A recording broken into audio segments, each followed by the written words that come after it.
Olá, pessoal. A aula de hoje estudaremos sobre a anatomia específica da cavidade bucal.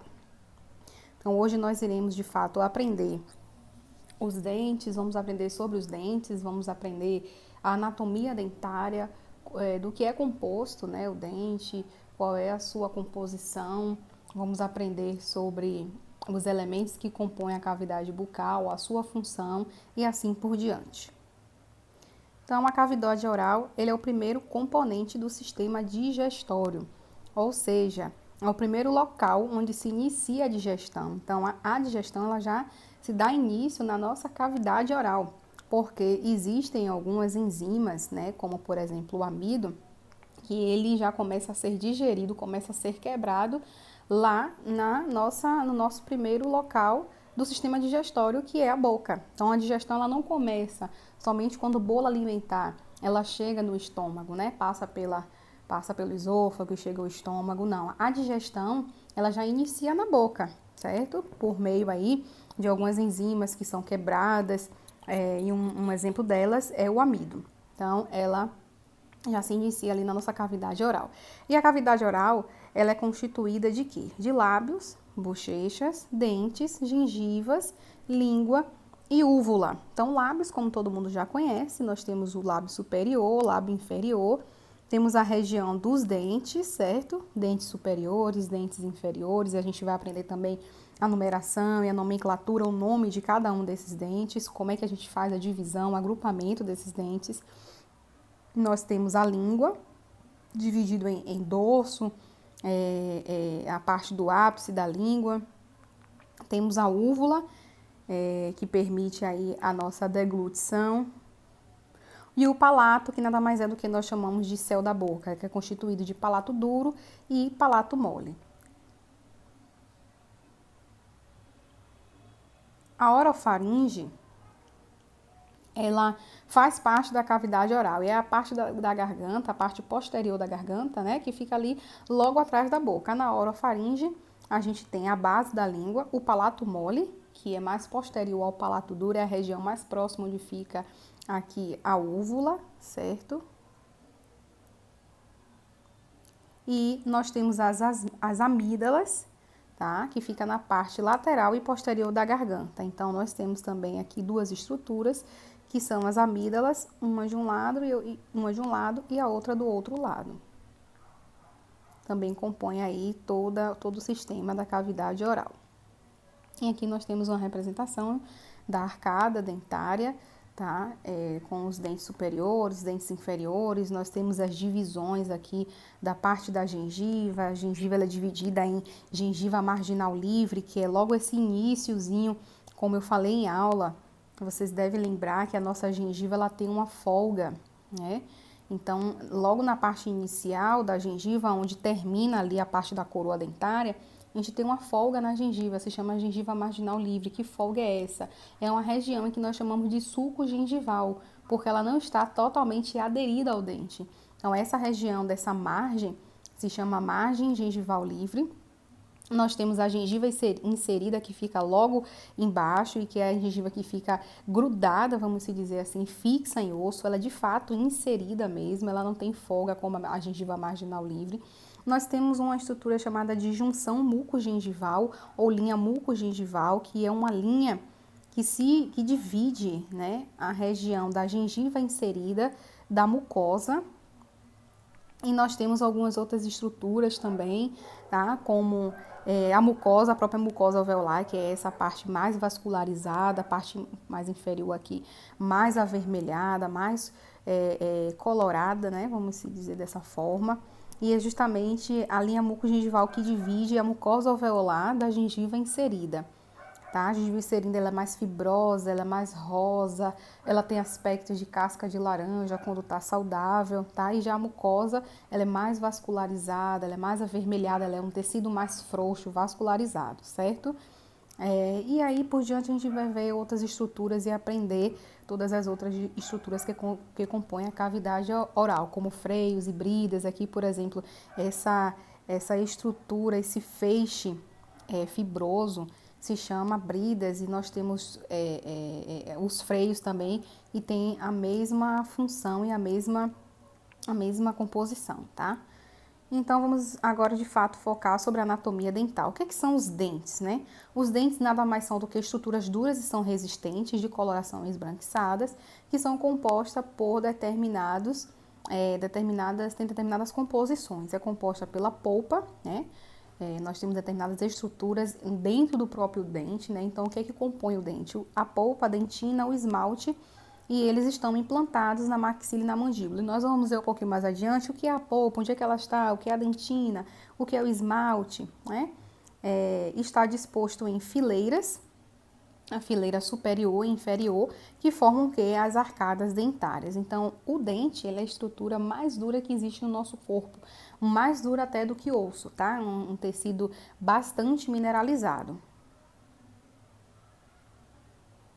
Numa vista anatômica, nós dividimos basicamente o dente em duas porções, em coroa e raiz. A coroa é a porção no seu grau ali de normalidade, é a porção que fica visível e é a parte funcional do dente, de coloração esbranquiçada e brilhante, ou seja, é a região em que a gente consegue visualizar, né? A gente visualiza quando alguém sorri, dá um sorriso, nós visualizamos ali o que? Automaticamente é a coroa do nosso dente. E a parte funcional, porque é o que de fato nos dá ali a função de mastigação, de fonética. Nós vamos ver também determinadas palavras nós conseguimos falar por causa dos dentes, né? São os dentes que permitem ali o contato entre a língua e o dente, a boca entre o dente, para emitir determinadas letras, determinadas palavras, tá? E a raiz nada mais é do que um segmento mais amarelado, tá alojado na cavidade própria, que é o alvéolo, né? É a região que ele está inserido ali dentro do osso. Quando se faz a extração do dente, fica ali aquela região, um buraco, uma cavidade, aquilo ali é o alvéolo, que antes a raiz estava ali inserida. A raiz, na sua altura, ela vai ser sempre maior do que a coroa, e nós vamos ver mais adiante que nós temos dentes que têm uma raiz apenas, pode ser única, podem ter duas raízes, né, dupla, ou pode ser triradicular, com 3 raízes, e em alguns casos se encontra até com mais de 3 raízes. Então, como eu falei, além da questão da mastigação, os dentes eles também têm a função de fonética, ou seja, permitir a emissão do som de algumas letras, como S, C, V. Se a gente parar para analisar, ao falar a palavra S, a gente encosta a língua nos dentes para que o S seja emitido, além de tocar os dentes superiores com os inferiores também, né? O C é da mesma maneira e o V a gente toca os dentes superiores com o lábio inferior para permitir, né, ali permitir a transmissão dessas letras em questão. O F também, tá? Além disso, tem uma função estética, acentua os sulcos naturais da face. Então, quando as pessoas, né, à medida que vão perdendo os dentes, os mais idosos, por que existe também um relaxamento aqui na região de lábios, um aumento do sulco nasolabial, um aumento daquele bigode chinês que nós chamamos, né? Porque os dentes, eles dão estruturas ao tecido mole, né? Que é o lábio, e permite com que haja volume ali nessa região. Então, automaticamente, a pessoa, ao perder uma grande quantidade de dentes, o tecido ele também vai murchando. Claro que ao longo do tempo, na idade mais avançada, os idosos têm esse aspecto mais murcho, vamos dizer, por conta da idade mesmo, né? A musculatura vai relaxando, não tem tanto tônus muscular, né? Não tem tanta resistência ali da região da pele, sim, mas a falta dos dentes, ela também vai acentuar mais ainda esse processo de envelhecimento. Então, se a gente pegar e comparar transformações de sorrisos, né, pessoas que antes não tinham dentes ou tinham uma quantidade menor de dentes, foi perdendo ao longo do tempo, e não precisa ser idoso para isso, tá? E quando faz uma reabilitação, implantes, próteses, a gente consegue perceber automaticamente ali um preenchimento dessa região externa, tá? Que vai do nariz, da base do nariz até o mento, até o nosso queixo. a gente já consegue ver uma grande diferença, já dá um aspecto de jovialidade, porque os dentes, ele nos traz também essa função aí de estética, né, de preenchimento dessa região, dando maior volume, acentua os sulcos naturais da face, flexão do nariz para frente e para baixo, ou seja, o dente também, os dentes, principalmente os anteriores, tem essa função de empinar, vamos dizer assim, né, elevar um pouco mais o nariz, colocar o mento, que é o queixo, para cima. Então, vejam como os dentes, eles têm muito mais função do que a gente imagina, que é o que? Apenas achar que os dentes participam da mastigação, mas não. Tem uma participação aí, uma variedade de funções, né?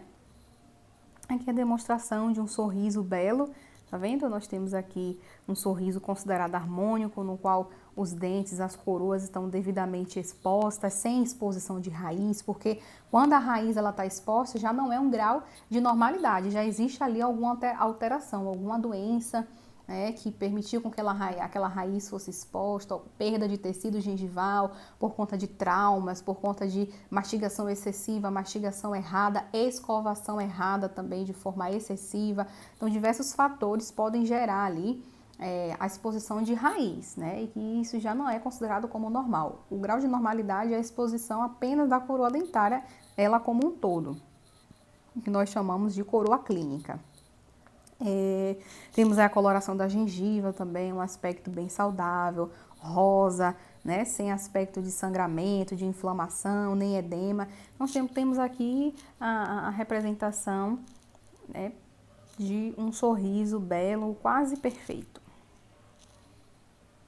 E aí vamos mais a fundo entender um pouquinho do que é composto o nosso dente. O dente, ele é um tecido calcificado, né, que se implanta nos alvéolos, que nós já aprendemos, tanto da maxila quanto da mandíbula, né, na arcada superior e inferior. E o dente, ele tem lá um início, desde quando? Da formação na 6ª semana de vida intrauterina.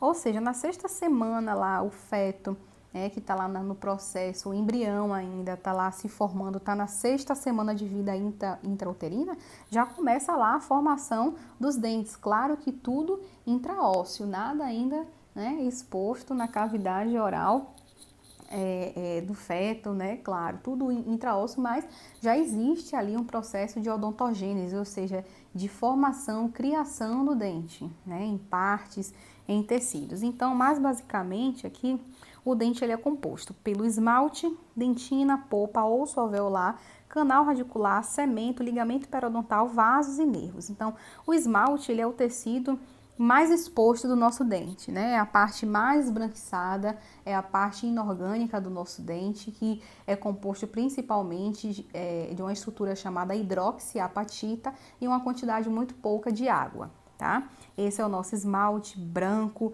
bem duro, bem resistente, né? É o esmalte do nosso dente. Logo abaixo do esmalte, a gente tem uma outra camada, uma camada mais amarelada, que é chamada de dentina, tá vendo? Essa camada mais amarelada que está revestindo aí toda a região da coroa, como a região lá da raiz. Nós temos a segunda camada, que é mais amarelada, que é a dentina. A dentina ela é mais orgânica, ela tem uma composição maior de água, de outros nutrientes, tá? E não é não tem uma composição tão grande de hidroxiapatita como o esmalte. E a polpa é o que nós chamamos do coração do nosso dente, que já é a outra camada mais interna, abaixo da dentina, porque é o coração, eu digo assim, porque é o que dá vitalidade ao dente, porque dentro da polpa, percebam que passa aqui, ó, vasos e nervos. Eu também falei em aula que os vasos, os nervos, eles passam, né, pelo forame. Aqui esse forame, existe um orifício lá no ápice da raiz, permitindo a entrada, né, que nós chamamos de forame apical, permite a entrada dos vasos e dos nervos para nutrir esse dente, para dar vitalidade, dar uma sensibilidade. Por isso que nós sentimos dor de dente, porque por lá passam o quê? tecidos, né, nervosos, passam nervos, passam vasos. Se o dente sofrer uma fratura muito profunda, pode existir um sangramento que sai por dentro do dente. Ali a gente chama de um trauma que atingiu a polpa, né? Uma fratura que atinge a polpa, e dentro da polpa existe essa vascularização, existe vasos e sangue passando por essa região. Por isso que nós sentimos muita dor quando existe uma cárie muito profunda, um trauma, né? E enfim. Então esse é a polpa, é um tecido vascularizado que passa internamente ao nosso dente e dá vitalidade a ele. E nós temos também algumas estruturas que fazem parte da porção periodontal, ou seja, as estruturas que dão aí um suporte ao dente, né, que suportam o dente, que dá função de um pouco de mobilidade normal, né? Existe um grau de mobilidade nos nossos dentes para que seja feita a mastigação da forma correta, mas claro que é uma mobilidade de forma normal, né? No grau de normalidade. E assim como outras funções, né, de suportar, implantar o dente ali dentro do seu alvéolo. E que estruturas de suporte são essas, né, que nós chamamos de estruturas de suporte? São as estruturas que estão ao redor do dente, nada mais são do que o cemento, né, o osso alveolar, o ligamento periodontal. Então, o osso é a estrutura que fica ali ao redor do dente, certo? É o nosso osso alveolar. Mais rente ao nosso dente, nós temos aí o que nós chamamos de cemento e de ligamento periodontal. Aqui são algumas estruturas que vão dar aí essa função de mobilidade, essa função de resistência ao dente.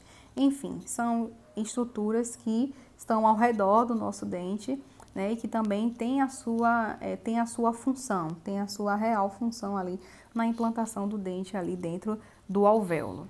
Então, basicamente, resumidamente falando, o dente é composto principalmente por essas estruturas e cada um com a sua função específica.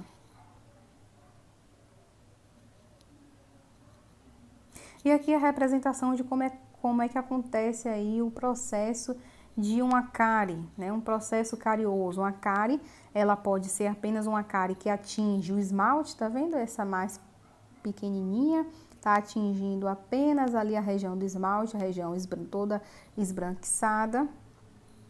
Mas nós podemos também ter cáries que atingem a dentina, e até aí tudo bem no sentido de ser um tratamento menos invasivo, apenas uma restauração. A gente consegue solucionar, resolver o problema, que nada mais é do que remover esse tecido cariado, como está representando nessa segunda imagem, remover ali a cárie, deixar ali a cavidade limpa, livre de bactéria, livre de tecido amolecido, e logo em seguida partir para uma obturação. Vejamos que nesse caso, restauração, né? Vejamos que é uma cárie que está muito próximo da polpa, mas ainda não atingiu a polpa. Então, se não atingiu a polpa, não há necessidade de realizar o tratamento de canal, que é o tratamento endodôntico. Mas nós temos situações em que a cárie ela já avança a um ponto de atingir aqui o coração, a polpa, causando aí uma inflamação na região da nossa polpa, muitas vezes até um processo infeccioso, formação de abscessos, formação de lesões no ápice da raiz. Quando isso acontece, o dente, a gente declara a morte dele, né? Diz que o dente morreu porque a gente vai precisar remover aí o coração dele, remover a polpa do nosso dente, ele vai deixar de ter vida, mas existe uma solução para a gente manter esse dente, não precisar extrair. E é o que? Fazer o tratamento endodôntico, que é o tratamento de canal, que nada mais é do que esse tratamento que nós introduzimos aí, instrumentos que vão permitir a remoção completa de toda a polpa, de todo esse tecido pulpar de dentro do dente. A cavidade ela fica toda vazia, fica oca, e nós fazemos uma limpeza, né? Uma lavagem, e logo em seguida realizamos ali uma obturação do canal radicular. O canal radicular é obturado e, por fim, faz-se uma reabilitação completa com a reabilitação da parte da coroa também, né? Já que ela foi acometida, foi destruída, a gente também faz uma reconstrução nessa região coronária. Então, aqui é mais uma imagem representando aí o processo carioso, quando ele está em um estágio de atingir a polpa. Na segunda imagem foi formada aqui, tá vendo? Um abscesso, ou seja, existe uma contaminação tão grande de bactérias que acabou se acumulando aí nessa região, formando a lesão, que a gente chama de lesão endodôntica. E com o tempo, a gente substitui a polpa por um material obturador, chamado de gutta-percha. E por fim, a gente obtura, a gente coloca esse material obturador para substituir onde antes estava a polpa, tá vendo? Dentro do canal radicular, são chamados aqui os canais radiculares. E, por fim, faz-se uma reabilitação da parte coronária. É um resumo aí de como é feito um tratamento da cárie quando ela está em um estágio bem avançado. Uma outra doença também que pode atingir, mas especificamente não o dente em si, mas as estruturas ao redor do dente, como a gente citou lá, que são o osso alveolar, o cemento, o ligamento periodontal e a gengiva também, né, faz parte do tecido de proteção ali de suporte do dente.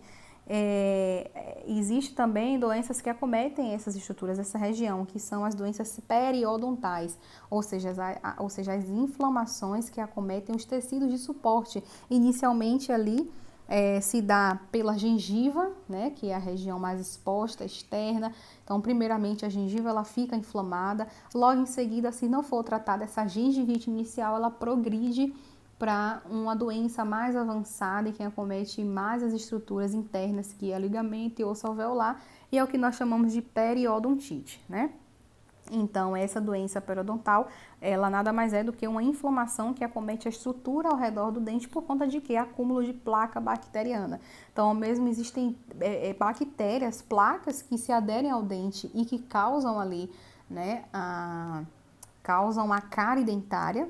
Igualmente, existem outras bactérias específicas, né, placas que se formam, placas bacterianas, tártaros dentários, né, que nós chamamos, mas que o nome é cálculo dentário, que se também localizam próximo à margem gengival e dá início a esse processo inflamatório. Então, aqui nós podemos ver a presença aqui, nessa imagem ilustrativa, de uma placa, um tártaro, uma placa bacteriana, aderida ao dente, mas ele automaticamente está causando aqui uma inflamação. Vejamos que a gengiva está bem avermelhada, né? Ela começa a reduzir o seu tamanho, ou seja, é uma forma até de defesa do nosso próprio organismo, né? A gengiva, ela reduzir, ela retroceder como uma medida de defesa, como se ela estivesse dizendo assim, não, eu vou me afastar porque eu não quero ser agredida.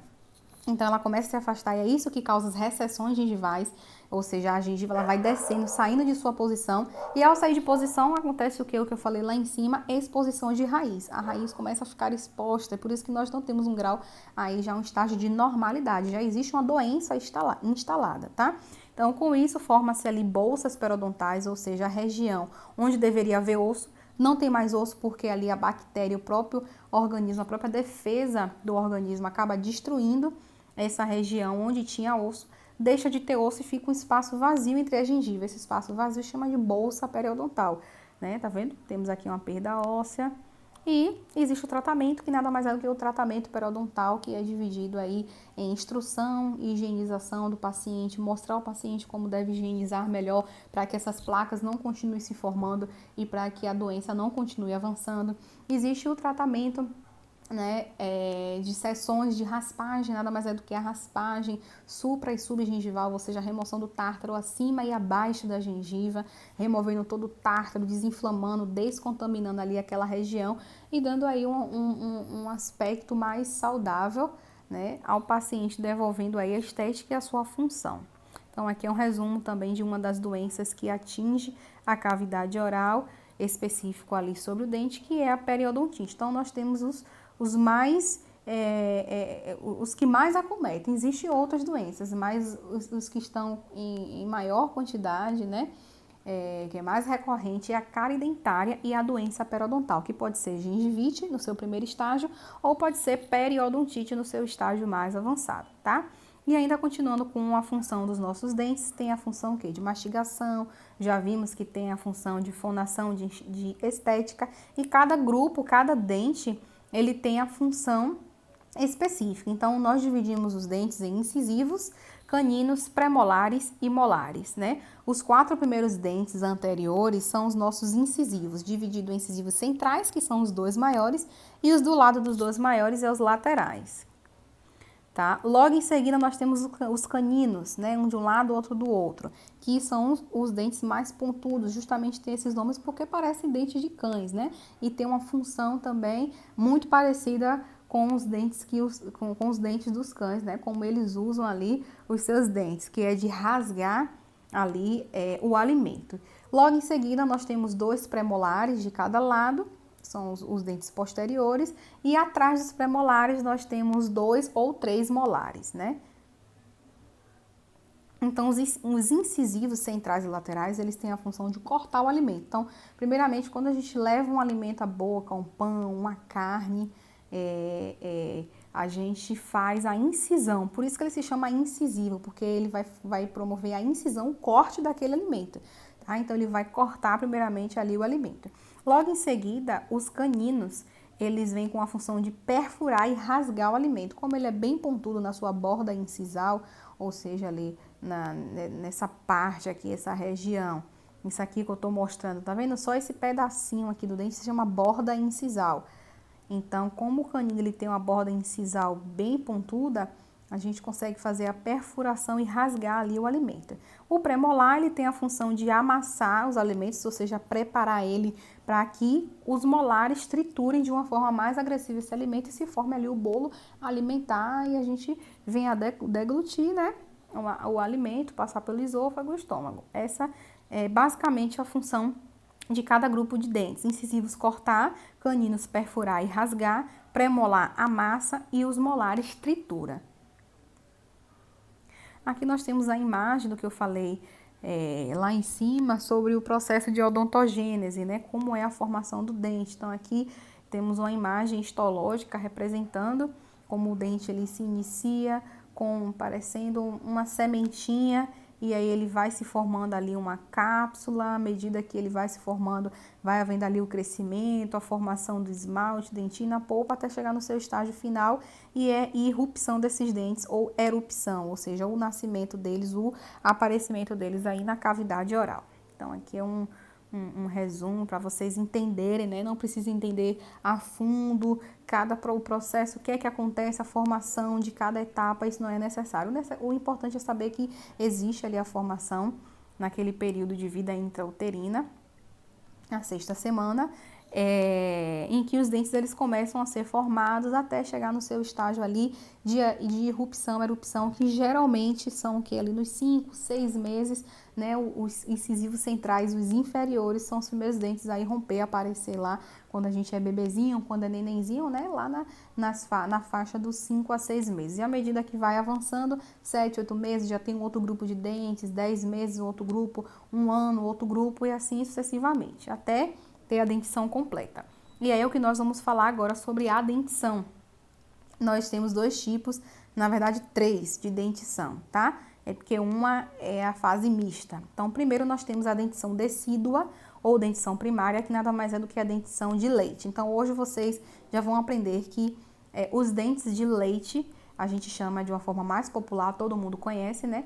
Mas o nome dele mesmo, científico, é decíduo. Então, dente decíduo é o dente de leite. A partir de hoje, a gente vai se referir ao dente de leite como dente decíduo, tá? Então, a primeira dentição é a primária ou decídua, no total ali de 20 dentes. Então, geralmente, a gente consegue ali completar a dentição decídua, né? A criança consegue chegar ali com a dentição decídua completa, que é um total de 20 dentes, todos decíduos, tá? Todos de leite, na faixa dos 5 anos. Quando a gente chega nos 6 a 7 anos, começa a haver aquela troca, né, em que os dentes começam a amolecer, os dentes decíduos, para irromper, para nascer os dentes permanentes. E aí, quando a gente está nessa fase de troca, em que a criança ela tem vários dentes na boca, né, tem misturado ali, ainda tem dentes de leite, tem dentes permanentes, a gente chama de fase mista. Por quê? Está misturado, né, uma fase mista em que há dentes permanentes e dentes de leite ali, ao mesmo tempo, até completar a fase permanente, que é quando se torna já geralmente ali nos 12, 13 anos, a gente já consegue ali uma dentição completa, permanente, tá? Com 32 dentes, né?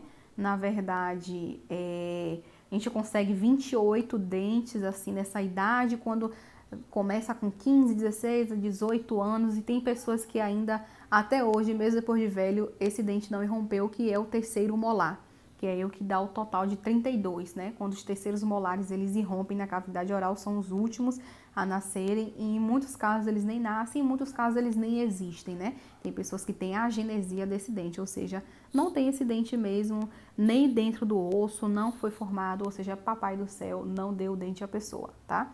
Então, existem esses casos, mas o mais comum na fase adulta com 18 anos é a gente ter ali um total de 32 dentes. O terceiro molar, o que eu tô falando, nada mais é do que o dente que a gente conhece como dentiqueiro ou dente ciso, tá bom? Então, é preciso saber que a dentição decídua completa são 20 dentes e a dentição secundária, que é a permanente, são 32 dentes que a gente tem na cavidade oral. 16 na parte superior e 16 na parte inferior. E aqui nós temos a representação de como é que nós fazemos a divisão, né, e a numeração dos nossos dentes. Na verdade, eu não vou utilizar essa numeração, porque essa numeração não é a que a gente utiliza aqui no Brasil, tá? A que a gente utiliza aqui no Brasil é outra numeração. Deixa eu ver se tem aqui. Aqui vai falar um pouco mais lá embaixo da questão da divisão dos quadrantes, né, a nossa nomenclatura. Mas eu vou deixar essa imagem aqui para representar, tá, o total aqui de dentes que a gente tem, tá vendo? A gente, na verdade, aqui ele tá mostrando quantos dentes a gente tem, né? 32 dentes, mas essa não é a numeração, não é o número que a gente dá para cada dente, não tá aqui nessa imagem, eu ainda vou mostrar mais adiante. Aqui é só para mostrar o total, 32. E aí temos aqui a representação por imagem, né, uma ilustração de como é a dentição decídua e a permanente. Ah, professora, por que é que a criança ela só tem 20 dentes? Por que ela tem menos dentes do que um adulto? Simples, porque elas não têm os premolares, nem superiores, né, nem inferiores. E o total de premolares, como a gente tem 2 de cada lado de um hemiarco, ou seja, 2 na arcada superior do lado direito, 2 na arcada superior do lado esquerdo, mais 2 na arcada inferior do lado direito e mais 2 na arcada inferior do lado esquerdo, a gente totaliza 8 dentes aí. Então, se a gente pega... E não tem os terceiros molares também. Se a gente pega 20, né, mais 8 dá 28, mais 4 dos terceiros molares dá 32. E aí a dentição completa permanente. Mas como as crianças elas não têm os premolares, então 32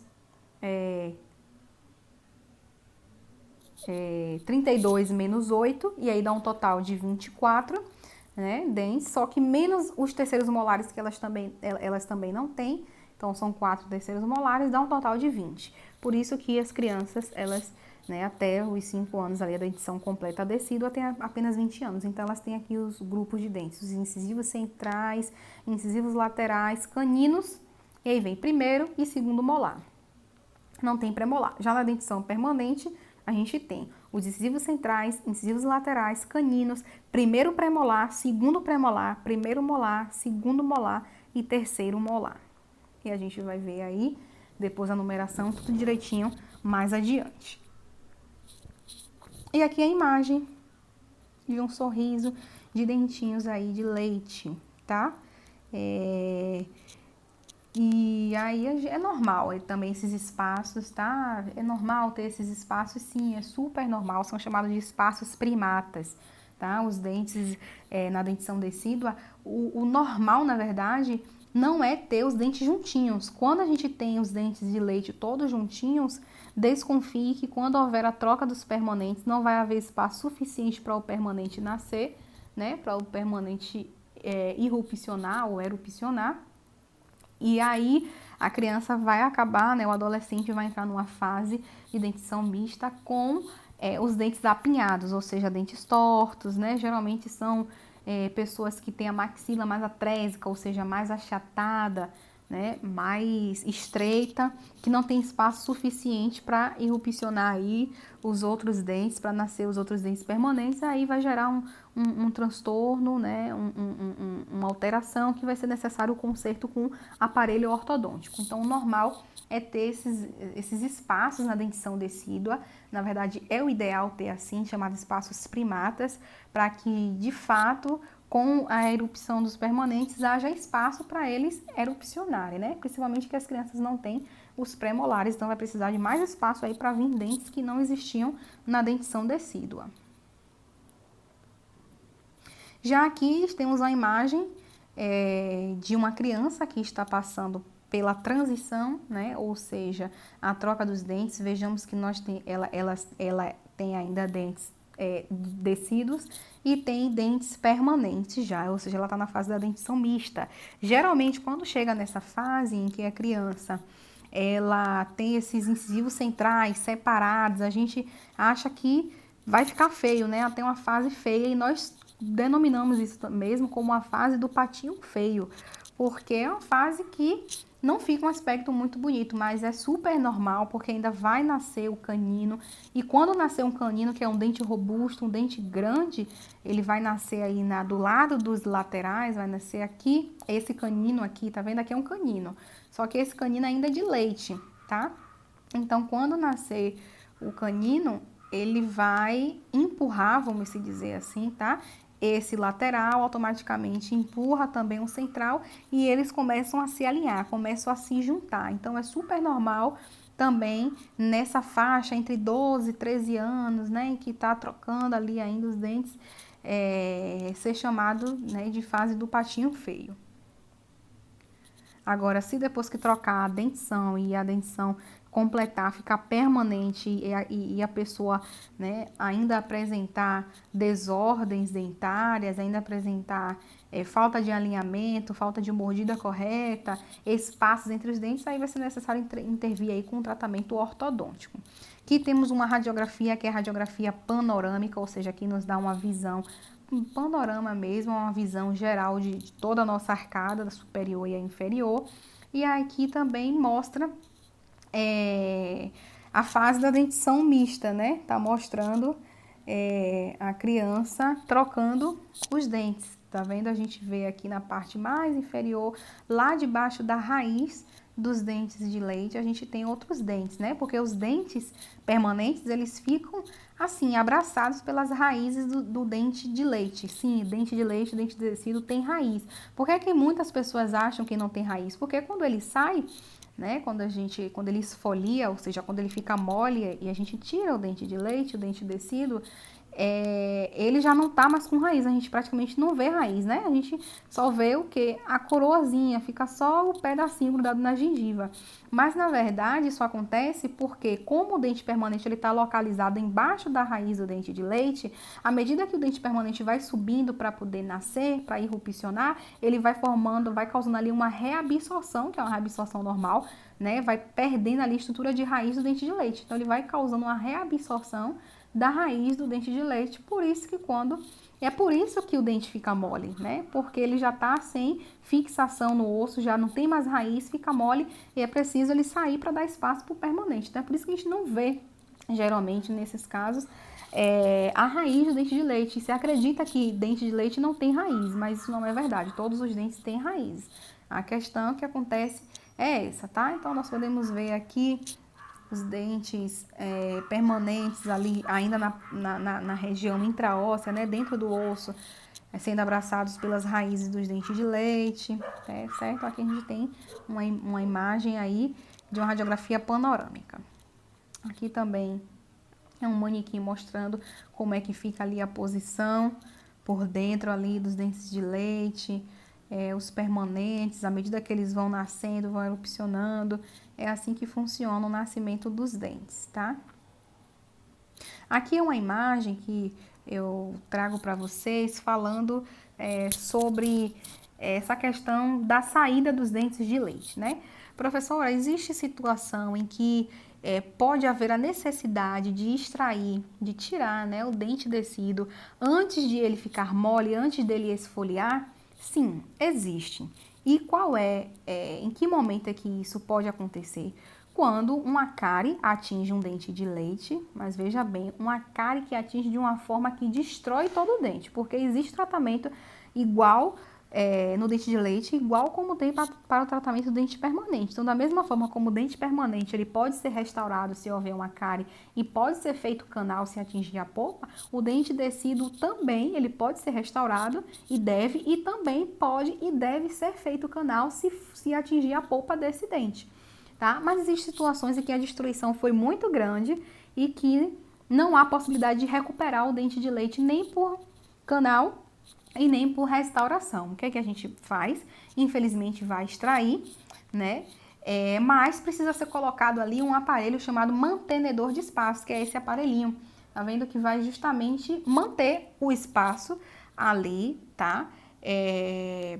Para que quando o dente permanente ele vier, ele nascer, ele achar ainda espaço e ele conseguir irrupcionar, ele conseguir nascer. Porque se a gente não coloca esse aparelho, o mantenedor de espaço, o que é que acontece? Os dentes vizinhos, né, que são esse aqui e esse aqui, eles tendem a se mover e fechar esse espaço que tá aí. Se ele fechar esse espaço, vai ser um problema porque o dente permanente, ele não vai ter espaço para nascer. Ele vai nascer em um espaço diferente, uma região ectópica, ou seja, uma região diferente de onde ele deveria nascer, ou ele simplesmente vai ficar impactado, não vai conseguir nascer. Então, a gente precisa fazer aí manter esse espaço que é chamado de mantenedor de espaço. Principalmente se for perdido um dente de leite, em que vai demorar muito do permanente nascer, né? Por exemplo, os premolares, eles só vão nascer lá para 12 anos.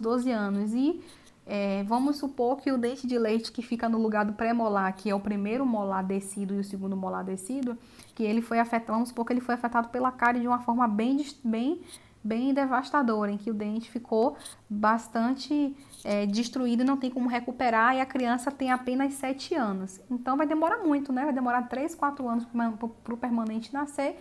Então precisa ser colocado um mantenedor de espaço, senão essa região vai ser fechada e não vai ter espaço para ele nascer, tá? Então, como a gente falou, temos aí incisivos centrais, laterais, caninos, primeiro molar e segundo molar. E como é que a gente faz a representação, a numeração agora? Primeiro vamos começar pelos dentes de leite. Os dentes de leite, eles são divididos em quadrantes, assim como os permanentes, e cada quadrante vai receber ali uma numeração. Então, no dente de leite, a gente vai ter o quadrante 5, quadrante 6, quadrante 7 e quadrante 8. E cada dente, a depender do quadrante em que ele estiver, a gente vai numerar ele. Os incisivos centrais, né, do lado direito, os superiores do lado direito, ele vai receber a numeração de 51. Então, o incisivo central superior do lado direito, aqui em dente de leite, tá? Dente permanente. Dente de leite e dente descido, tá? Vai se chamar 51. Logo em seguida, o que vem do lado do dente, do incisivo central superior direito, o que vem do lado é o qual? O incisivo lateral superior direito. Ele vai ser o quê? 52, porque ele tá logo atrás do 51 e ainda tá no quadrante 5. E o quadrante 5 é quem? É o lado direito da região superior. É o quadrante 5. O lado esquerdo da região superior é o quadrante 6, ou seja, os dentes que estão no quadrante 6, a começar do incisivo central superior, né, no lado esquerdo, eles vão começar com 6, ou seja, vai ser 61, 62, o lateral, o canino 63, o primeiro molar 64, o segundo molar 65. Do lado direito, da mesma coisa, né? Voltando. Então, como é o quadrante 5, o incisivo central superior vai ser 51, incisivo lateral superior direito 52, canino superior direito 53, primeiro molar 54, segundo molar 55. E agora para a região inferior. A região inferior vai seguir a mesma sequência. Se a gente tem quadrante 5 superior do lado direito, quadrante 5. Do lado esquerdo vai ser o quadrante, né? O quadrante 6, que é o superior esquerdo. Descendo na mesma direção, que é o inferior esquerdo, a gente vai ter a numeração 7, ou seja, vai ser 71, 72, 73, 74, 75. E do outro lado, que é o inferior direito, a gente vai ter o 81, 82, 83, 84, 85, tá bom? Eu sei que parece ser um pouco difícil, mas vamos entender um pouquinho melhor aqui. Em relação ao que eu falei agora, são os dentes de leite, porque o dente permanente já vai ter outra numeração. Os dentes permanentes vão ser divididos em quadrantes 1, 2, 3 e 4. Então, aqui para representar, tá vendo a imagem? A gente tem aqui a arcada superior, a arcada inferior, e nós fazemos a divisão em M arcadas, ou seja, a M arcada do primeiro quadrante, que é a M arcada superior direita, é essa região aqui. E aí nós vamos ter incisivo central, acompanha a numeração. Deixa eu colocar só a arcada, o M arco. Ó, percebam aí, pronto. Esse daqui é o primeiro quadrante, que é o lado, né, o M, a M arcada superior direita. Então, a gente vai ter aí o incisivo central superior, que é o número 11, o lateral, número 12, o canino, 13, e aí vem o primeiro premolar, porque é dente permanente, tá? Primeiro premolar, porque aqui eu tô falando agora de uma arcada permanente. Primeiro molar, 14, segundo molar, 15, primeiro premolar, 14, segundo premolar, 15, primeiro molar, 16, segundo molar, 17, terceiro molar, 18. Agora, vamos para a parte superior, só que agora do lado esquerdo é o segundo quadrante. Segue a mesma coisa, só que agora como é segundo quadrante, começa com 20. Então, é 21, 22, 23, 24, 25, 26, 27 e 28. Seguindo em direção aqui, na parte do lado esquerdo, a gente vai descer no mesmo lado, no lado esquerdo, que agora é o quadrante 3. E o quadrante 3, como ele é o terceiro, vai começar com 30, 31, 32, 33, 34, 35, 36, 37, 38. E agora o lado inferior direito vai começar com 4. 41, 42, 43, 44, 45, 46, 47 e 48. Ou seja, os centrais sempre vai ser 1, né? Ou pode ser 11, ou 21, ou 31, ou 41, né? Tanto superior como inferior. Os laterais sempre vai ser 2, ou 12, ou 22, ou 32, ou 42, depende de que quadrante ele tá. Os caninos sempre vai ser 3, né? O primeiro premolar, 4, o segundo premolar vai ser sempre 5, o primeiro molar vai ser sempre 6, segundo molar sempre 7, terceiro molar sempre 8, tá? É assim que é feita aí a divisão, no caso dos dentes permanentes. No caso dos dentes tecidos, como a gente viu, vai ser diferente, né? Vai começar com 5, então vai seguir a mesma sequência, mas o primeiro quadrante vai começar com 5, então vai ser 51, 52, 53, 54 e 55. Vai parar aí porque não tem pré-molares e nem terceiro molar, tá? O segundo quadrante vai ser 6, 61, 62, 63, 64, 65.